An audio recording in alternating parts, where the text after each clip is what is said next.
บรรยากาศในตลาดผักบ้านนาตาลตำบลนาตาลได้ตอนเช้ามีผู้ค้าปันคำผสมพามาเป็นคำผสมตลาดผักบ้านนาตาลตำบลนาตาลอำเภอเต่างอยเลยตอนเช้าวันศุกร์มื้อนี้มาคือเก่าเลยมาบริเวณตลาดผักบ้านนาตาลตำบลนาตาลได้ผักเครื่องรางของขลังมีขวานนะเหรียญรุ่นนั้นรุ่นนี้พระรุ่นนั้นนี่มีหมดได้นี่ทีมงานของอาจารย์เลบ้านอาคำตำบลนาตาลอำเภอจังหวัดเพิ่นมาเปิดตลาดผักทุกวันศุกร์วันอาทิตย์พี่น้องผู้ใดต้องการเครื่องรางของขลังก็มาซื้อมาแลกมาเปลี่ยนได้บริเวณตลาดผักบ้านนาตาลตำบลนาตาลอำเภอตะโงยได้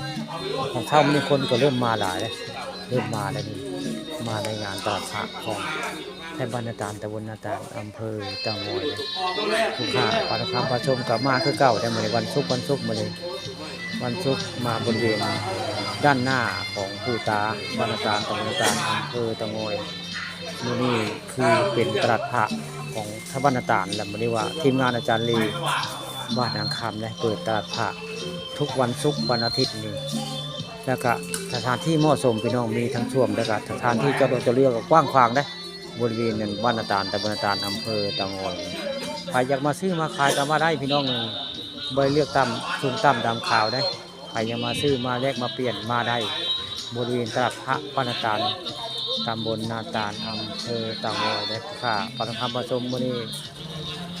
พามาเบิ่งพามาชมงานตลาดพระบ้านนาตาลตำบลนาตาลอำเภอตะโงย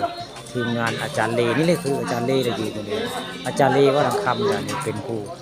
ทีมงานมาเปิดตลาดผักอยู่บ้านนาตาลตำบลนาตาลอำเภอตะโงย